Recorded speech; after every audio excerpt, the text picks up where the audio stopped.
Larry Kowalchuk is a Saskatchewan lawyer with a deep commitment to environmental and Aboriginal rights, which he argues are intimately connected. The resources that the fossil fuel economy requires are largely to be found in Canada and mostly in Aboriginal territory. Getting unfettered access to those resources requires the destruction of native title, native values, native cultures. In short, genocide. Conversely, if life on Earth is to have a future, and climate change driven by the fossil fuel economy threatens that future, then both the exploitation and the genocide must stop. For Larry, though, law is not a set of rules, but a place to hold a discourse on the kind of society we want to create. And that's what Larry Kowalchuk is all about. When I went into private practice, I was in-house counsel for a union. It was almost the next day, if I can use the term, I don't know, more knocked on my door, or I ended up in that path. And started working with people in northern Saskatchewan through a group called the Committee for Future Generations, who you should meet.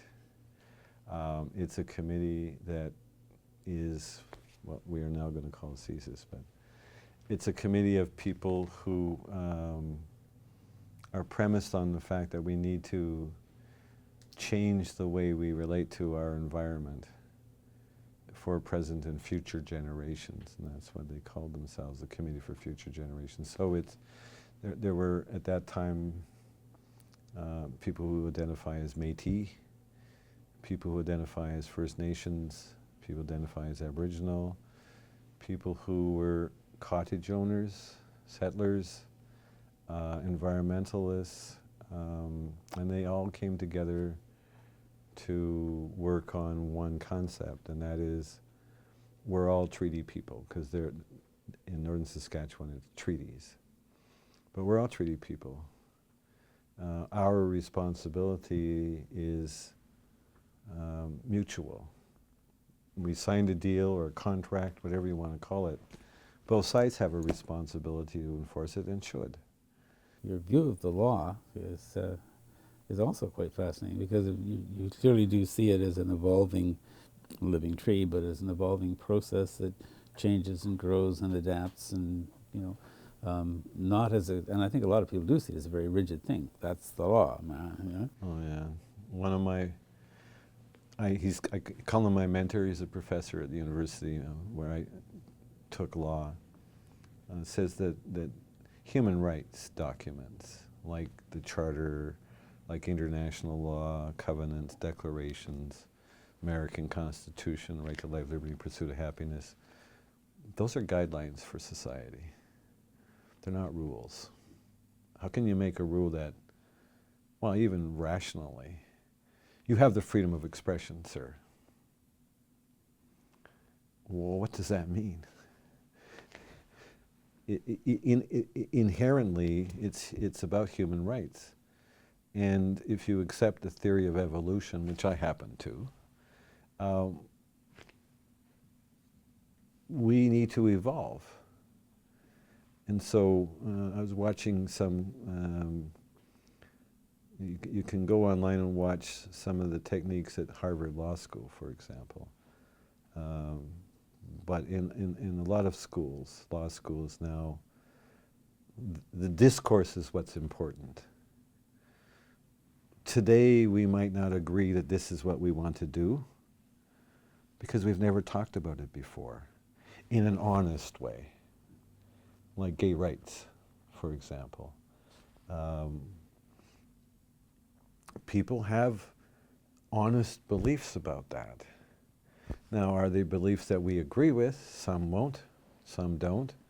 So what we look at in the discussion is, well, I want to hear your honest view. What do these words mean? What kind of society do we want? And then it gets to, okay, can we at least agree that our differences shouldn't result in harm? Our differences as human beings shouldn't result in harm. We shouldn't, as a result of our beliefs, be allowed to kill, assault, hurt people because we have a difference of opinion. And when you get to that stage, then, okay, until, well, at this stage, how do we prevent that harm? Well, we need to protect those who are suffering it. And that leads to a discussion about, well, how do we protect those who are suffering it? Well, let's ban that behavior. So we have human rights. That's the basis of human rights. So you can't hurt somebody because they are Aboriginal, black, female, gay, disabled, etc. And as we grow, we may not need that anymore. And what we need to do in terms of remedies, solutions, I mean, in the judicial system we call them remedies, but when we get to the stage of, okay, well, what do we need now to stop the harm that's going on? It's going to change. And we want to keep room for that discussion. We don't want to say it means this forever.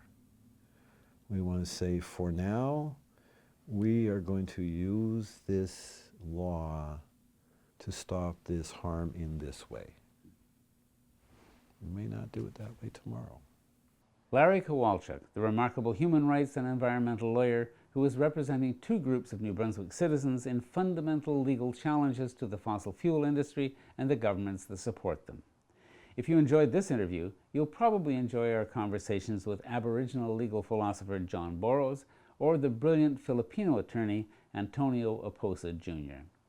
For all three of these legal thinkers, the law is as much a creative instrument as a brush is to a painter or a keyboard to a pianist. For the Green Interview, I'm Silver Donald Cameron. Thanks for joining me.